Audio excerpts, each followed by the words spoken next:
Yang kencang suaranya. Terima kasih buat pembimbing 1 yang terhormati WTD Berawak SE, MT,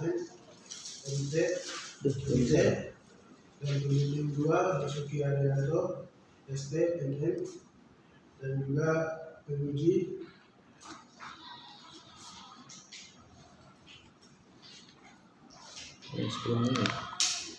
Bapak DR IR Budi Sumartono, MT, dan penguji 2 Bapak Ari Wibowo, SD, MT. Di sini saya akan mempresentasikan seminar proposal saya, yaitu dengan judul rancangan ulang motor sepatu yang ergonomis untuk laboratorium teknik industri dengan menggunakan metode robotic body map.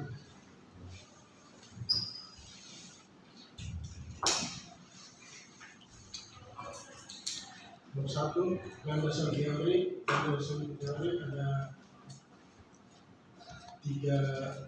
6 poin. Yang pertama latar belakang, rumusan masalah, batas masalah, tujuan penelitian, manfaat penelitian, dan sistem penulisan. Di sini ada latar belakang masalah. Itu motor sepatu adalah sebuah perangkat penyimpanan yang dirancang khusus untuk membuat sepatu secara terorganisir dan aman. Motor sepatu umumnya terdiri dari beberapa kompartemen atau kotak yang terpisah, di mana setiap kotak dapat menampung satu pasang sepatu. Fungsi utama motor sepatu adalah untuk memberikan tempat yang teratur dan aman bagi orang-orang yang menyimpan sepatu mereka saat tidak digunakan. Dengan menggunakan motor sepatu dapat dijaga agar tidak hilang, rusak, atau tercampur dengan sepatu orang lain. Motor sepatu juga membantu menjaga kebersihan dan kehigienisan area umum dengan mencegah sepatu yang kotor atau basah mengotori ruangan atau lantai.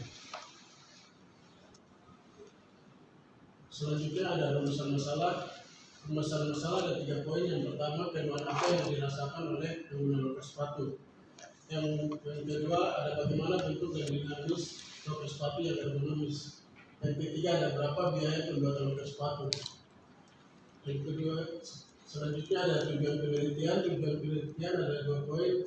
Yang pertama, menjaga kebersihan pada laboratorium teknik industri Universitas Surabaya. Yang kedua, penelitian motor sepatu yang ergonomis. Selanjutnya, manfaat penelitian.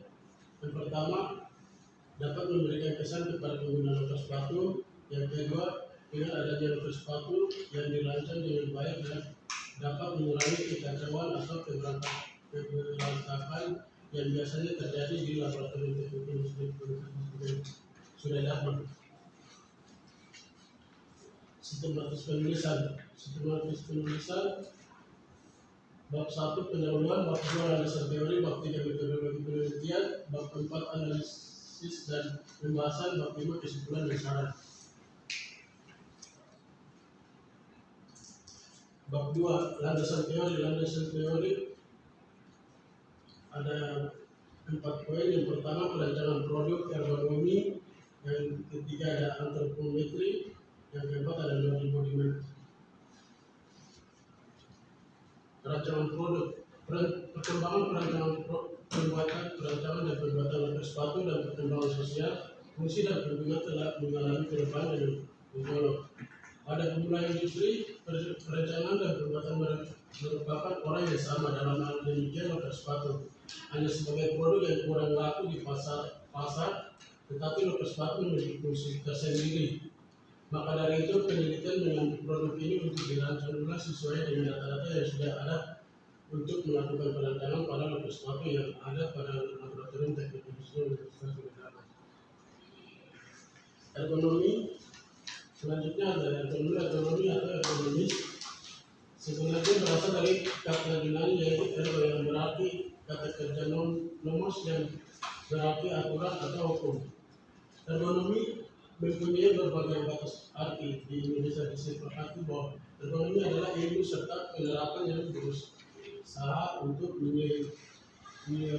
menyelesaikan pekerjaan dan lingkungan terhadap orang atau sebaliknya dengan tujuan tercapai produktivitas, efisiensi, dan stabilitas melalui pemanfaatan manusia seoptimal-optimalnya.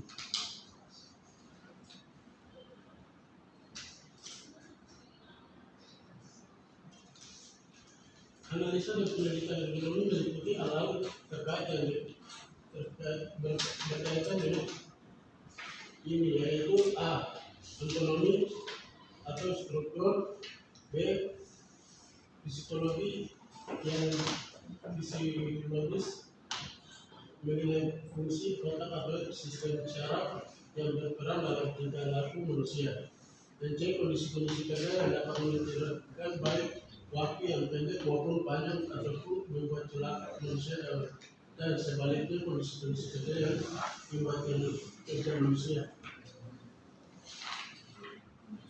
Ya, lanjutin. Berikutnya. Nah, udah coba itu.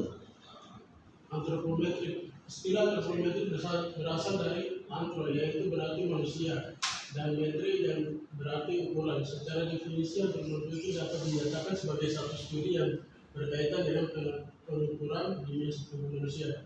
Data antropometri yang berhasil diperoleh akan diaplikasikan secara luas, antara lain dalam hal ada 4 poin.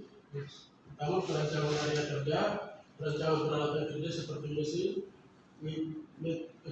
perkakas atau tool dan sebagainya. Dan C, perancangan produk-produk multi seperti pakaian, kursi, meja, komputer dan lain-lain. Dan D, perancangan lingkungan kerja fisik.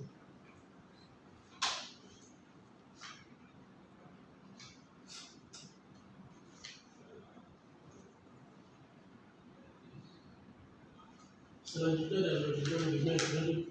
Logik digunakan untuk mengetahui buku atau celetal disorder yang dirasakan oleh pekerja. Dengan tersebut akan diketahui menggunakan kuesioner yang merupakan kenal pada tubuh manusia. Bab 3, metodologi penelitian. Diagram tali metodologi penelitian yang pertama mulai,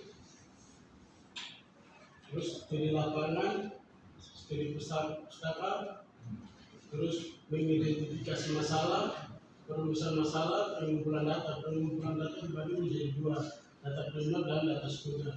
Data primer adalah data berproduktif badan, dan data sekunder adalah kondisi LTI. Yang kedua, pengelolaan data non-linear, pengelolaan data antropometri, data perancangan masalah, dan analisa dan pembahasan, terus kesimpulan dan saran selesai.